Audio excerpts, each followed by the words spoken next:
is 10 types of arse pig.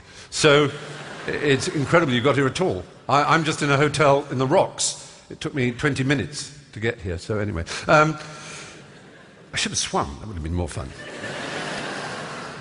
It's a peculiar thing about the World Wide Web that we say in English www, which is literally 3 times more syllables than World Wide Web.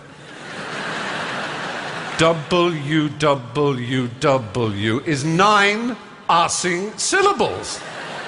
It's not an abbreviation, is it? It's World Wide Web. But actually, I wanted to concentrate on my www.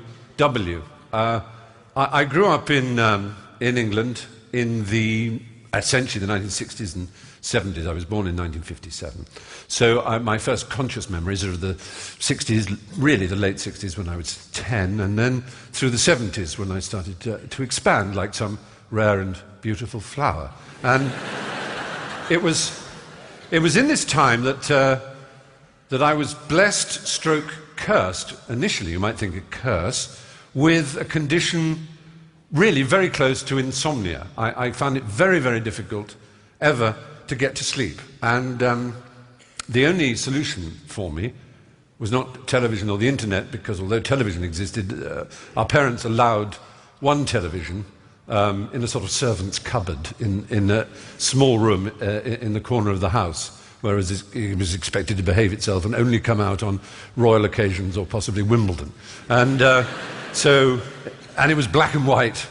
My mother said rather desperately when somebody insisted on seeing the news, oh my God, they said, it's black and white. My mother said, well, we got one of the very early colour ones, but it's faded. Pathetic. Anyway, so instead of television, I had reading. I had reading. It was the lifeblood for me. And the first real passion I had, the www of my literary firmament, were Wodehouse, Waugh, and Wilde. P.G. Wodehouse, Evelyn Waugh, and Oscar Wilde.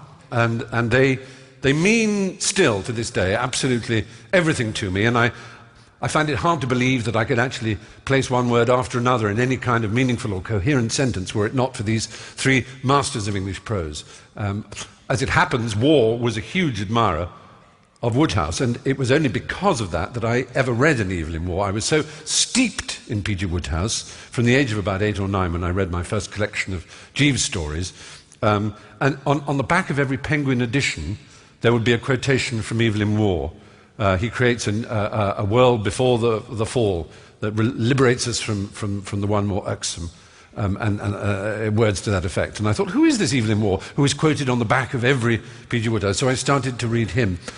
And I mention that because it leads me on to my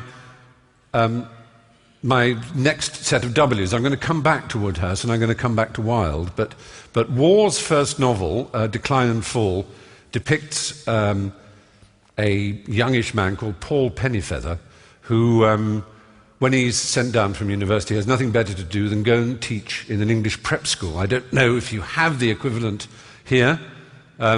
You have some very smart schools. There's one not far from here. I always think, it just amuses me as a name, that if you lose something, like this afternoon I did, I lost my special key that lets me into my dressing room here in the Sydney Opera House. I don't know how I did it. I was given it at the stage door, put it in my pocket. By the time I got to the stage door, I'd lost it, and there was a bit of a kerfuffle.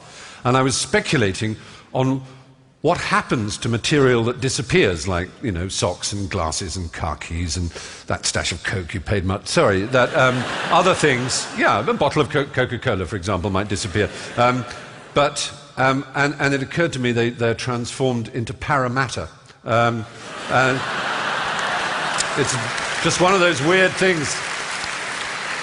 There had to be a use for paramatter. And it turns out it's what things are turned into when they disappear. Oh, Christ, it's gone to paramatter. What a terrible thing. But anyway, I don't know how we got there. Oh, yes, yeah. I know there are famous, quite English styles. There's King's School Paramatter, isn't there? Are there any King's School Paramatter alumni here? Too ashamed. Interesting. Interesting. Anyway, so whether you have prep schools as well, I was sent away at the age of 7 to a prep school. It was 200 miles away, which in England is quite a long way. I'm aware, A, that in Australia it's no distance, and B, you have no idea what a mile is, because you sold out to the bloody French with your mètre, your kilomètre, to which you are welcome.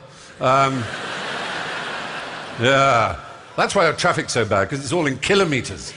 It's in London, you just get around everywhere. Zoom about, because we've got miles. It's miles better.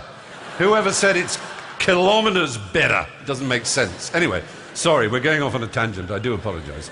I was sent 200 miles away from home, which is a long way, as I say in England, at the age of 7 to a prep school. And had a lot of trouble there, as I did in my other schools, got expelled from a lot of them, ended up in prison. It's a whole other story. It's a whole other kettle of bullwaxes. But essentially, what I wanted to concentrate on is the fact that, rather extraordinarily, to me at least, after leaving prison, it was a nice, perfectly pleasant prison. Well, any prison, really, is a breeze after you've had an English private education, to be perfectly honest. You know, for heaven's sake, they tend to use lubricant. Well, no, well, it's... scrap that thought. No. Anyway, after prison, low down in my spirits, that I felt something had to be done with my life. It was an extraordinary moment, actually, for me. Be quite serious in a way, is that I decided I would get the exams that I needed to try and go to university. And having been expelled from so many schools, I had no exams at all, none that would fit me for university. So literally the day after I got out of prison, on probation, on two years probation, I went to Norwich, city in the east of England, capital of the area in which I grew up, East Anglia. Hooray for Norwich! Well, on the ball city. That's a football thing, don't worry about it.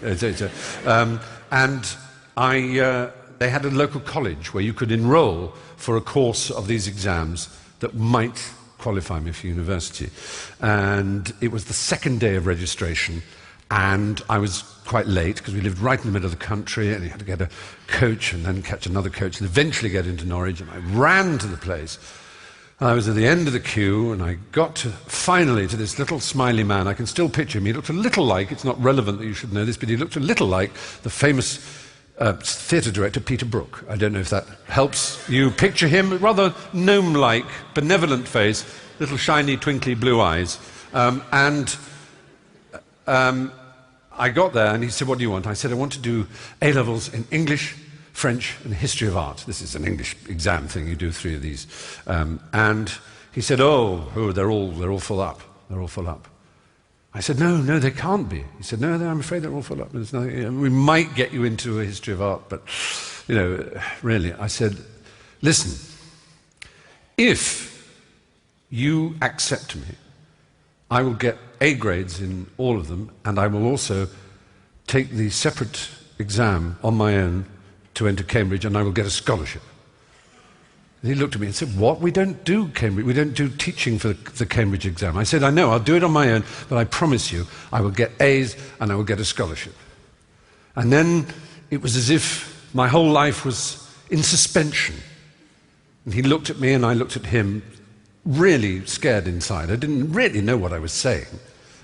And he said, "All right." I don't know why. I was not to know that that moment was the hinge on which the rest of my life was to swing, but it turned out that it was, quite honestly.